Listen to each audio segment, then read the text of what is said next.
switch.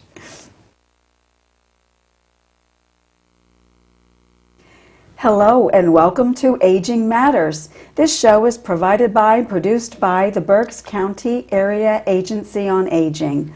My name is Ann Barlet and I'm the Public Advocacy and Outreach Manager for the agency. Our show this fine January of 2018, and welcome to the new year, is on feeling safe and being safe. And it is a program that falls under the area of the Pennsylvania Link to Aging and Disability Resources. And my guest with me this evening is Brian Long, who is with the Pennsylvania Link to Aging and Disability Resources as the Berks Lancaster Lebanon Service Coordinator. So now, I want to thank you for being here. We're going to start the new year right by being prepared for the new year to come and all the things that present it to us. And right now we're feeling it more than ever with the weather that we're having, and both of us are kind of a little personally feeling that, so I apologize right off with a Halls drop in my throat, but glad you could be here with us, Brian. Well, thank you. So let's first start with, what is the Pennsylvania Link to Aging and Disability Resources? That's kind of a mouthful, isn't it? Well, it is. I have a slide here that I can show that talks about what is the Pennsylvania Link to Aging and Disability Resources.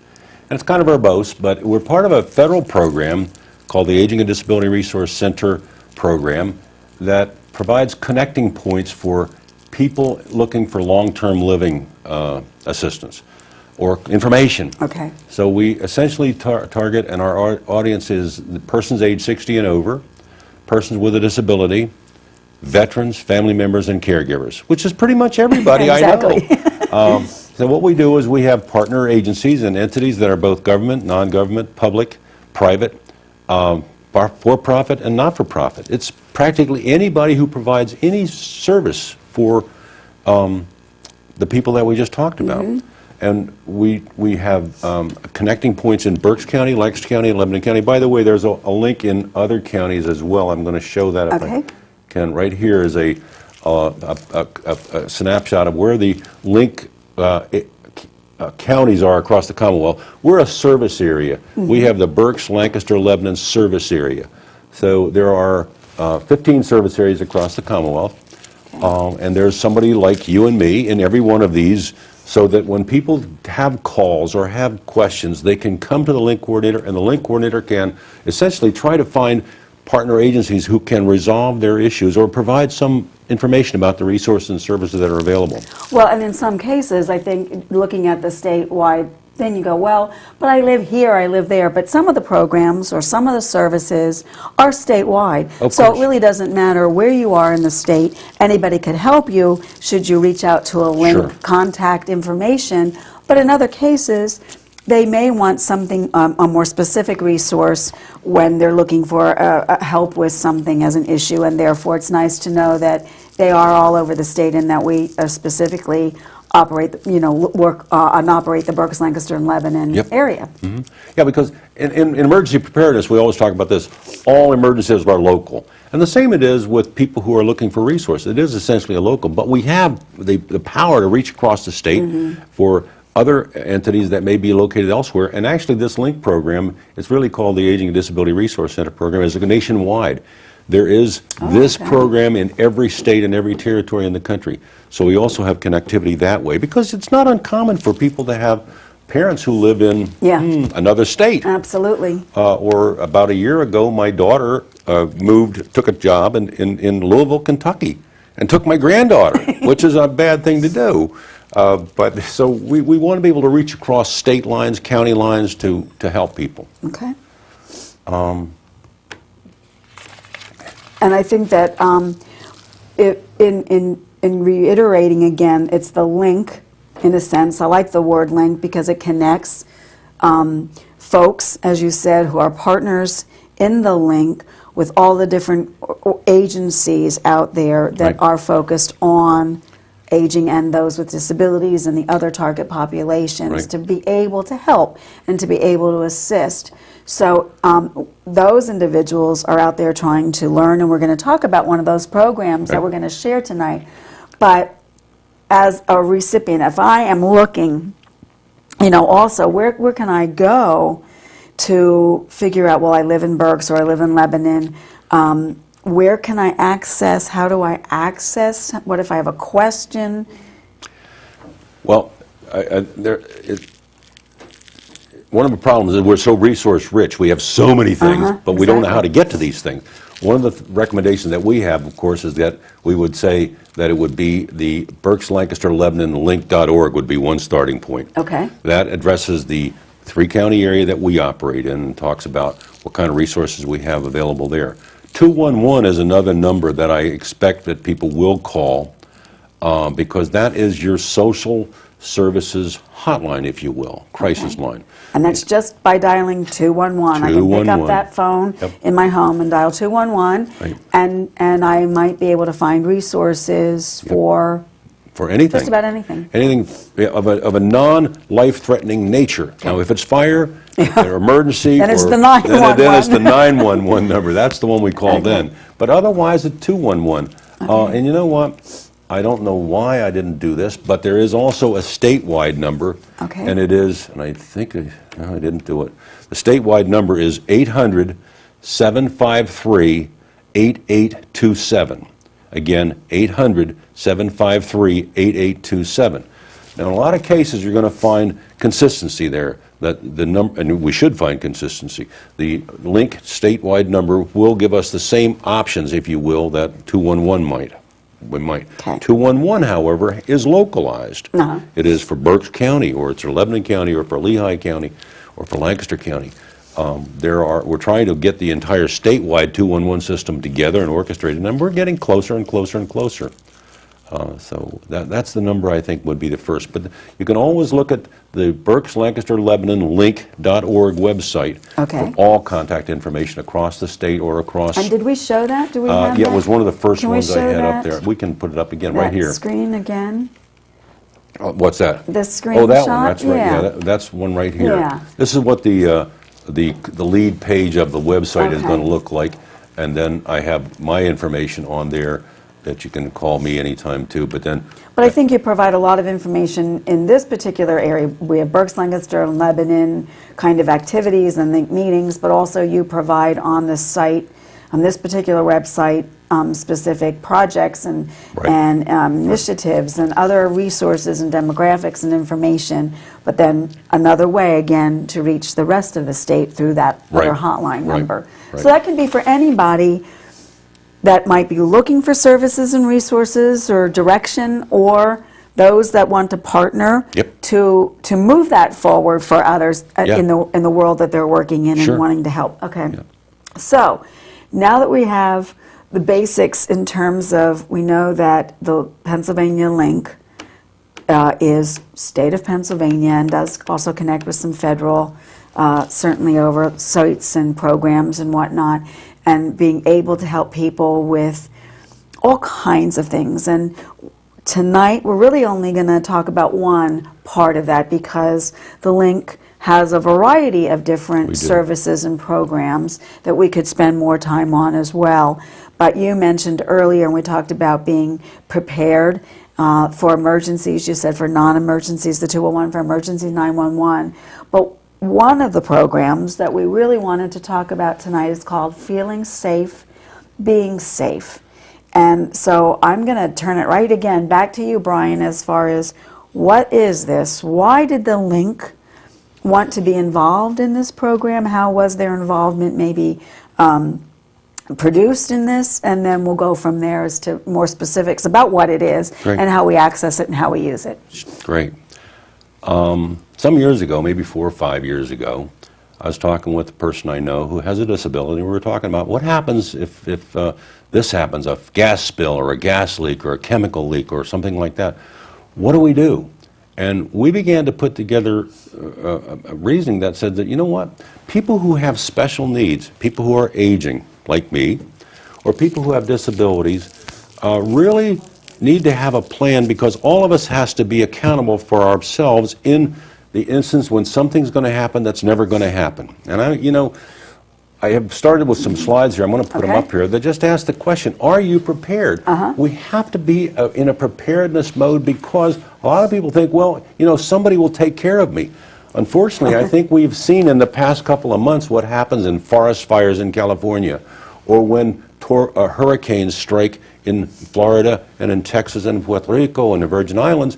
That, yeah, there are mechanisms, but right away it's got to be you. Well, and even nothing is catastrophic, but just this week with the winds and the weather, we're power outage, we're losing power. We don't know how long that outage might be. Right. Maybe we've run low on some fuel, and so because of the weather, we're kind of in an emergency state. We are. So we think it's important to be prepared, and are you prepared? Because emergencies can happen, and they do happen. We just think that, well, maybe they're not going to happen here. Or hope they won't. Hope they won't. Hope is not going to be the strategy we want to use doesn't here. Keep us safe, does it? Here's a composite of some of the things that have happened across this country in the past couple of months. And by the way, you also have on here extreme temperatures, extreme cold, and extreme heat. Both of them impact citizens. Both of them, we could be living in an apartment on the third floor, and maybe our air conditioning goes out, or maybe our power's going out. So we want to have plans for these things. And this is a picture on here that is really with the flooding in the nursing home in Houston. Or just a couple of months ago in Westchester, we had a fire at a nursing facility, which resulted in deaths. So I think, and we need to know what can hurt us. We need to then, I think, also have a plan so that we gather our resources and know who can help us, where can we go for help, how do we reach out for help, but what can we do initially to make sure that we're okay. In June of this year, the Pennsylvania Department of Health conducted some exercises, an exercise called Keystone 6. And the scenario was like this. The scenario was that there was a nuclear explosion in New Jersey, and Pennsylvania was going to have reception shelters, much like the shelters some of you saw in Florida, or in Katrina in New Orleans in 2005. And so we opened mock shelters in Penn State campus in Harrisburg, and also at Shippensburg University. And we had actors, those are people like you and I, who would come and pretend to be somebody else, pretend to be somebody who was from New Jersey and already concerned about what's happening to their home and what's going to happen next, and is the world going to come to an end? And then we bring them into these shelter arrangements to see how the state can process this. So what happens, we need to know who can help. So we did this, and let's see, well, I'm just clicking through. I was going to say maybe an up and down. Okay. Yeah, we came up with this program some 4 or 5 years ago. And again, I don't like to reinvent things that are already existent. There's no reason to do that. So I started calling around the country. And in another part of my life, I used to do emergency preparedness training. So I got to the California Department of Developmental Disabilities, talked with the director out there, and I found this program that they were doing. It's called Feeling Safe, Being Safe, My Personal Safety in an Emergency. And I thought, this is brilliant. Why would I reinvent it?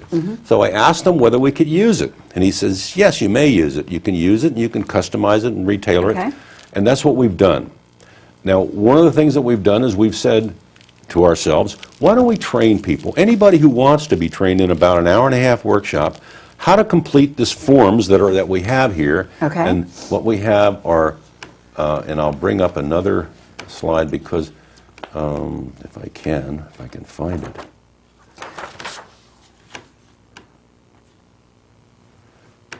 Maybe I can't.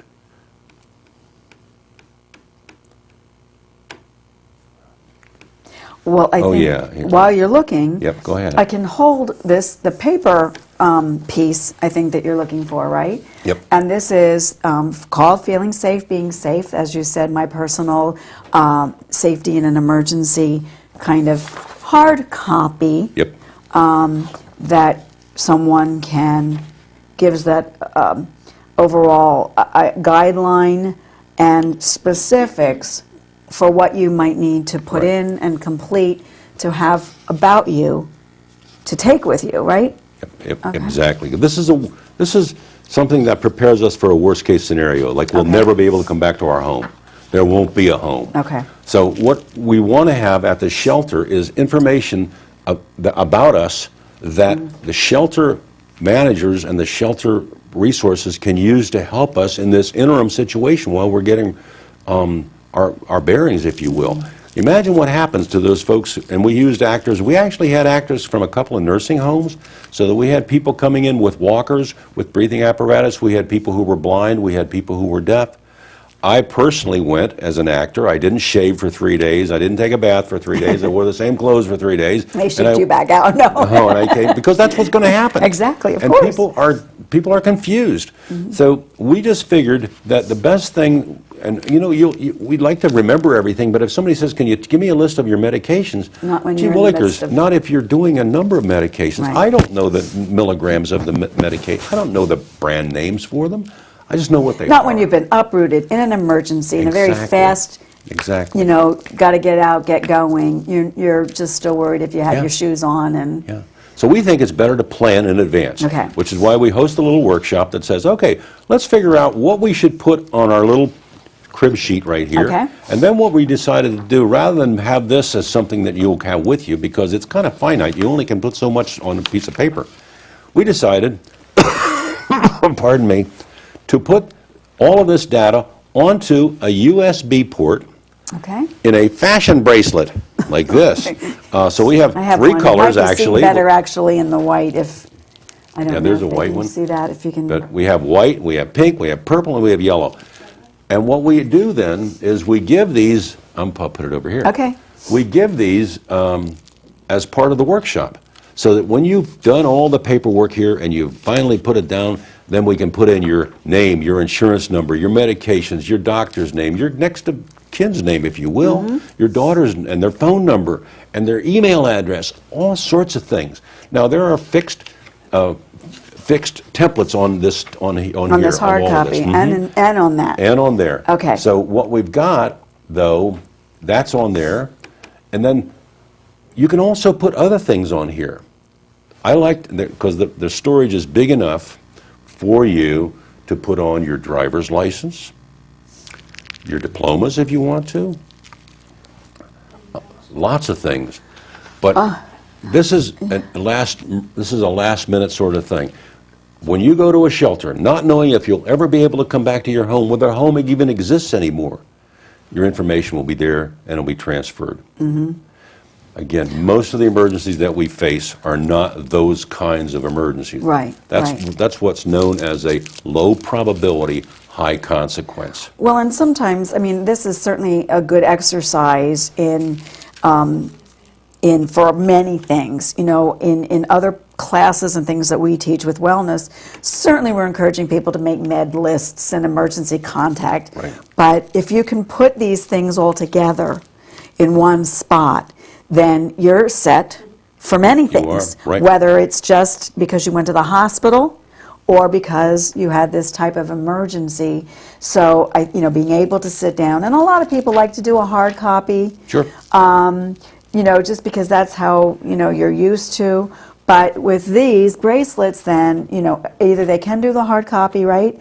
Or because it's cumbersome and because you don't know if you're going to grab that hard copy, this is pretty easy because it really can be kind of almost bracelet-like. It is. And as you said, so much can be stored on And here, it's more so than changeable. probably It's the changeable. paper. You can, Yes, as absolutely. your medications change or something else changes, your daughter moves to Kentucky, you can change the information. That's what we forget, so often, that Exactly. we have to update the information. Exactly. What if we Exactly. change doctors? Right. What if we've gotten, a new medication or something else that we want to make sure that we always have up to date? Sure. And as you said, families move. You want to put some allergy, other key pieces of information that, sure. as you said, if you should go to a shelter, key things to register, to check in, name, address, phone number, emergency contacts, meds,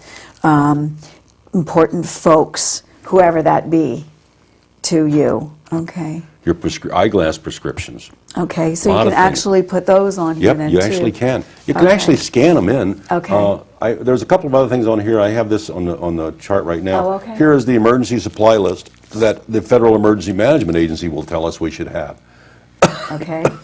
They tell us that we should have a go kit, and we should have a go kit. Yep. We should have enough supplies in a kit that will enable us to sustain ourselves for up to 96 hours. That would include, okay. it's changed. Okay. Water, warning devices, some food, some cash, but this is an optimum. Not always do we remember to grab that go kit. Exactly. But we'll talk about this in the workshop. If we do a workshop, and I'd like to encourage all of you who have worked with an agency to get in touch with Ann or get in touch with me about having a workshop done with your folks. We do it, by the way, in 2 languages, in English and in Okay. Spanish. So if you want to look at it like that, we can do that. Okay. And also, it's in Spanish and in English on the USB. So that we're trying to make sure that everybody has a plan. I'm not going to tell you what to make about your plan because that's your personal Right, thing. right. Everybody should have a plan. It's just important should something happen. And for most of us, nothing's going to happen. Let's knock on wood. Nothing's going to happen. But, Right. gee whiz, extreme weather does happen. Flooding Yeah. does happen. Toxic industrial chemical spills do happen because we have highways, we have railroad tracks, we have airlines, so we have all these potentials.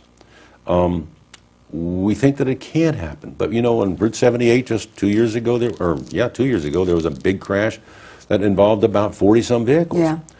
In Michigan just the other day, there was one with about 100 vehicles, and so this stuff can happen, and if it can happen, it will.